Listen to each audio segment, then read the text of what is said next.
These days, the way I discover new music is usually through YouTube. On the alt country front, there are two channels that I really love, Gems on VHS and Western AF. They do a great job with their shoots. The sound is always immaculate, and they obviously have their ear to the ground as far as new talent and emerging artists.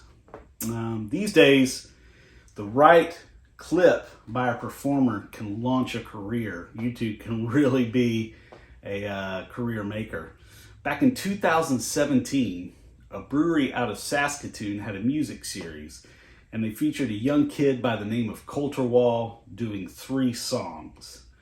The voice that came out of this kid, this obviously young man, was unbelievable. A deep baritone that seemed like it was connected to like the ancient ether. It was really overwhelming, and the clips were stunning.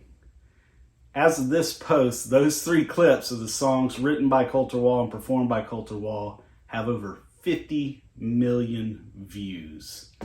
It turns out that Swift Creek cowpoke Colter was just getting started.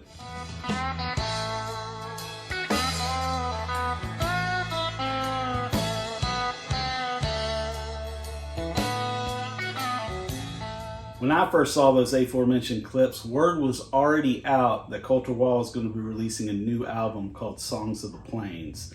In addition, he was working with producer Dave Cobb, who was on fire at the time. He had done work with some groundbreaking albums with Sturgill Simpson and Jason Isbell.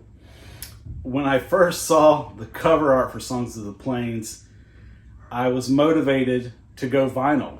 Until that time, I didn't have vinyl records and didn't listen to music that way. But there was something about the combination of the way Colter sounded and the way this album cover looked that motivated me to want to do that. So I went out and got a basic setup, and that's how I was introduced to Songs of the Plains and vinyl records. The first listen was really impactful. Colter sang about pioneers of pistoliers and picking fights with Mennonites and a special kind of big rig toil and a plain to see plainsman and Wild Bill Hickok and trains that were gone. It was just a remarkable suite of songs that were beyond stripped down. You read articles about it and it was like they were shooting for a campfire vibe, but it's like a campfire vibe on steroids, I guess, when you toss in Colter's singular sounding voice. Really, really remarkable set of songs.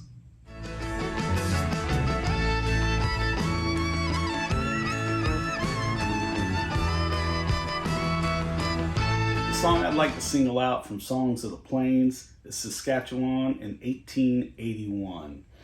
It's a perfect example of the combo of Colter's voice and his folk cool songwriting.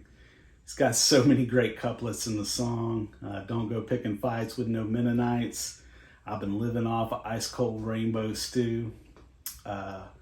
His guitar playing is really great. He really accentuates himself well. And it's, to me, just a great, compact example of what makes Colter music so interesting. It's so damn cold out here, the wind cut you half in two. I ain't getting out, my old plow is frozen into my mule. I've been living off ice cold rainbow stew. Don't be picking fights with no Mennonites.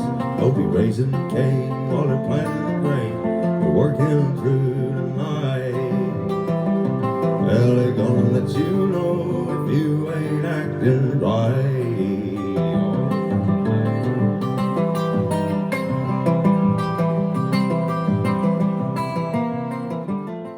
Going back to those YouTube videos, I think they can be a blessing and a curse for some of these artists.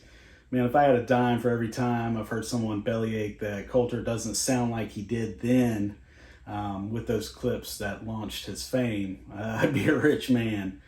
In some ways, Wall has distanced himself from that time. He's a pretty self-deprecative, funny guy, and he'll joke about the kick drum. But in a bigger sense, where you can really sense the difference is his singing.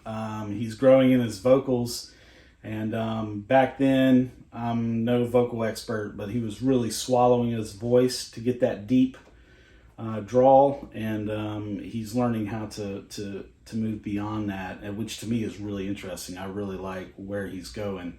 But you know, some folks, they want to see the thing that changed, like their hearts and minds, which you can understand. But I don't know. I sigh some with the complaints.